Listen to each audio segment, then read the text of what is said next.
በዓለም ታሪክ እጅግ ኃያል ከነበሩ ነገስታት መካከል አንዱ በአንድ ሌሊት ወደ ዱር አራዊት የተቀየረበት የአስገራሚ ምስጢር ምን ነበር? የታላቁን የባቢሎንን ወርቅ የለበሰ ንጉስ ልብሱን ጥሎ በጫካ ውስጥ እንደ በሬ ሳር እንዲበላ ያደረገው መለኮታዊ ፍርድ።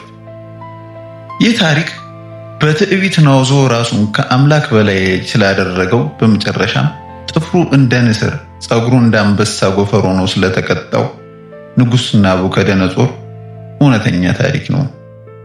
መጋረጃውን ገልጠን ወደ ጥንታዊቷ ባቢሎን እንጓዛለን። ንጉስ ናቡከደነጾር ዓለምን በጉልበቱ ያንቀጠቀጠ ጠላቶቹን ያደቀቀ የባቢሎን ገዢ ነበረ። ሀብቱ፣ ስልጣኑና ዝናው የሰማይ ጥግ ደርሰው ነበረ። ነገር ግን ከቀን ወደ ቀን እየናወዘ ጥጋቡ እየጨመረ ሄደ። አንድ ቀን በቤተ መንግስቱ ሰገነት ላይ ቆሞ ያቺን በወርቅ የተገነባችውን ታላቋን ባቢሎንን እየተመለከተ በኩራት እንዲህ አለ። ይህች እኔ በጉልበቴና በኃይሌ ለክብሬ የሰራኋት ታላቂቷ ባቢሎን አይደለችምን? አለ። ለአምላክ ክብር መስጠትን ረሳ። ሁሉንም በጉልበቱ ያደረገ መሰለው። ንግግሩ ገና ከአፉ ሳይወጣ በድንገት ከሰማይ በላይ ኃይለኛና የሚያስፈራ መለኮታዊ ድምፅ ተሰማ። ድምፁም እንደዚህ አለው፣ ንጉስ ናቡከደነጾር ሆይ ስማ፣ መንግስትህ ከአንተ አልፏል።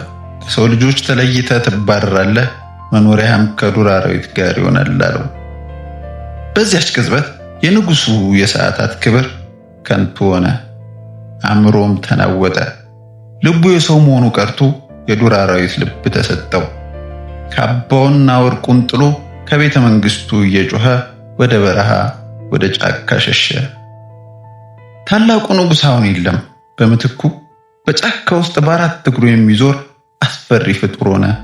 7 ዓመታት ሙሉ እንደ በሬ ሳር እየበላ የሰማይ ጠልና ዝናብ በሰውነቱ ላይ ወረደ። ጸጉሩ እንደ አንበሳ ጎፈር አደገ። ጥፍሮቹም እንደ ንስር ወፍ ጥፍር ሆኑ።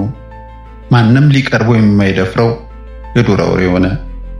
ዓለምን ሲገዛ የነበረው ዛሬ አፈርና ሳር ይጭራል። ይህ የትዕቢት ፍጻሜ ነበረ። 7 ዓመታቱ ሲፈጸሙ ናቡከደነጾር ዓይኖቹን ወደ ሰማይ አነሳ። ያን ጊዜ አእምሮ ተመለሰለት። ልዑል አምላክ በሰዎች መንግስት ላይ እንዲሰለጥን ስልጣንንም ለፈቀደው እንዲሰጥ ፈጣሪውን አከበረ። ፈጣሪም ክብሩንና መንግስቱን መለሰለት። ናቡከደነጾር ግን ከእንግዲህ ያ የቀድሞ ትዕቢተኛ ንጉስ አልሆነም ነበረ፣ በትህትና የተሞላ ሰው እንጂ። አያችሁ፣ የሰው ልጅ በምድር ላይ ምንም ያህል ሀብትና ስልጣን ቢኖረው ሁሉንም የሰጠው አምላክ መሆኑን ከረሳ ውርደቱ የከፋ ይሆናል። በትዕቢት ከፍ ከፍ ከማለት በትህትና ራስን ዝቅ ማድረግ ያተርፋል። ይህ መጋረጃ ቻናል ነው። ከዚህ ታሪክ ምን ተማራችሁ?